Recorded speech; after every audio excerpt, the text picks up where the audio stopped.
I'm going to direct your attention to May 25th, Memorial Day of last year. Were you on duty as a paramedic with Hennepin EMS on that date? I was. And was there a call that you responded to that evening in the area of 38th and Chicago? Yes. What was the nature of that call? How did you become aware of it? We were dispatched. We have our screen where we get our calls on. We were dispatched, and our notes said we were going code 2 for someone with a mouth injury, and PD was on scene. And when you say code 2, what does code 2 mean? Routine, so no lights or sirens, normal driving. So you said routine, no lights or sirens. Does that, what does that indicate to you in terms of the criticality or how serious that call might be? It'd be pretty low criticality. Okay, Yeah. so No life-threatening indication if we're going code 2. okay. Where were you coming from when you heard about this code 2? We were downtown at HCMC when we got it. And did you get into your ambulance at that time, assuming you were responding to a code 2 call? Yeah, I believe we were already in it, but Okay. yes. Did the nature of that call or did the code level of that call change at some point? It did about a minute and a half after we got it, I believe. And what was the change? We got a note saying code 3, so upgraded to lights and sirens, emergent response to the scene. Okay. And at that point in time, did you have any more information about what the code 3 was? No, not at that point. So did you proceed as if, while you were en route, did you then upgrade in terms of your response to a code 3? Yes. Meaning, did you turn on the lights and sirens? Yep. Okay. And ultimately, did you arrive at that location, the 38th and Chicago location? We did. What did you see when you arrived on scene? As we were pulling up to the scene, saw multiple officers on the side of the road with our patient lying on the ground next to a squad car. So, as you were pulling up, was that the position that you observed them in, meaning the officers on top of the patient next to the squad car? Yes. Could you tell at that point, as you were approaching, what the situation was, or what the condition of the patient was at that moment? No, there was multiple officers on top of the patient when we pulled up at that point. We assumed, I assumed that there was potentially some struggle still because they were still on top of him. So Okay. that was my assumption when we pulled up. So when you got to the scene, having no additional information, Mhm. seeing what you saw, that's what was going through your mind, is that right? Yeah. Yes. So when you got to the scene, what did you do next? Parked the ambulance near the patient and got out. I walked to the back of the ambulance and my partner walked over to check on the patient. And what did you see when you got out of the ambulance in terms of the patient's condition at that point? I was standing a little ways away, so I couldn't get my partner would have had a more accurate description of his condition at that point, but from what I could see where I was at, I didn't see any breathing or movement or anything like that.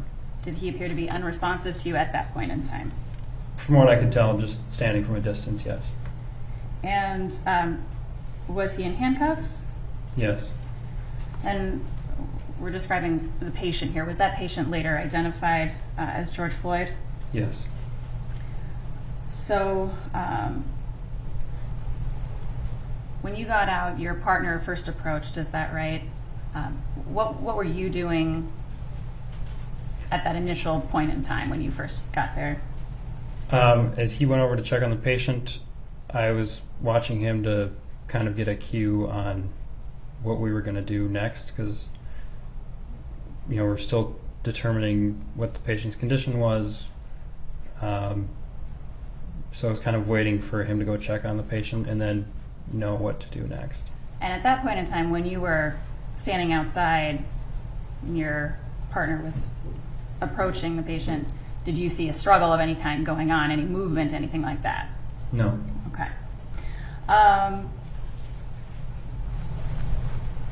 So after your partner first approached, did you see what he was doing? Yeah, he checked a pulse on his neck, a carotid pulse, and also looked like he checked the patient's pupils. And did you discuss with your partner at that point next steps? Yeah, he walked back towards me, and I asked, is he in cardiac arrest? And he said, I think so. So, you use the word cardiac arrest. What does that mean? It's the term we're going to use for anybody that's not responsive, not breathing, and doesn't have a pulse currently. Okay. So, essentially, does that mean that someone's heart is stopped? Yeah. Okay. Are there multiple things that can cause someone's heart to stop? Absolutely, yes. Okay. So when you say cardiac arrest, you're dealing with a patient whose heart is stopped. Is that an emergency? Yes. Okay. So what did you guys, knowing that you had an individual, George Floyd, in cardiac arrest, what did you decide to do? My partner said, let's just get him in the truck. So I unloaded our stretcher to bring to the patient to place him in the ambulance. And what was the reason for getting him into the truck? Yeah. All of our equipment at that point was in the truck for resuscitating the patient. And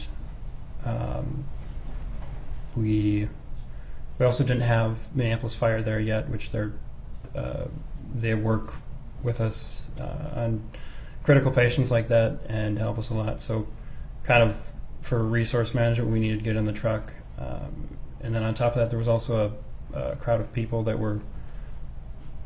appeared very upset on the sidewalk, and I think there was some yelling and stuff, and we, in my mind at least, we also want to get away from that, because running a cardiac arrest, it takes a lot of mental power and focus, and it can be taxing on our ability, so we want to do that in the optimum environment we can. And since the ambulance is right there, we want to be in that controlled space to start resuscitation. And was part of your reason to move, as you described, to give the best care you could so that you could be focused and away from whatever distractions were happening outside? Yeah. And you described hearing people, with yelling or loud voices, but was there a physical fight or anything like that happening while you were there? Not that I saw, no. Okay. But you decided it would be best for the patient to move to a controlled setting and do your work on the ambulance, is that right? Yeah, and all of our equipment was there, yeah. And when you also mentioned fire. Tell me why it's important to have fire assist in a situation like this. There's just a lot of different skills we're going to be doing on a patient to try to resuscitate them, and we work closely with Minneapolis Fire. They're all EMTs, and they work with us on resuscitating a patient, doing things like breathing for them with like a BVM to help the patient breathe, or do chest compressions and stuff like that. Okay, so I'm going to break down some of the things you said. You used the term BVM. Sorry, yeah, it's a thing you squeeze to breathe for your patient, essentially. To assist with well, if someone's not breathing, is that a part of the process to try to resuscitate Yes. the respirations? Yes. All right, and we're using the word fire. I assume we're talking about the Minneapolis Fire Department, is that Yes. right? And in a lot of people's minds, the fire department fights fires, but you're describing they're also EMTs. Yeah. So is it typical for them to assist you with a patient who's in extreme distress or a cardiac arrest or something like that? Yes, it is. And you said that there's a lot of work to do. Maybe you could just explain a little bit for the jury why it takes so many people. You know, what's the process that you typically go through when you're trying to resuscitate a patient in that state? We're doing things like chest compressions to hopefully circulate blood through their body, and you also need to control their airway. So there's some sort of airway has to be placed, and we have to breathe for them. We need to gain vascular access to like an IV or something so we can give medications to try to resuscitate them, as well as cardiac monitor, which is going to be monitoring a couple different things, but mainly their heart rhythm. And to do all of those things at the same time, I assume you would need more than one person at least. Yeah, it's just the more help you have, you can get it done quicker and kind of running. You know, once you have everything established, it can run much smoother, but that initial part is helpful, having resources. Okay.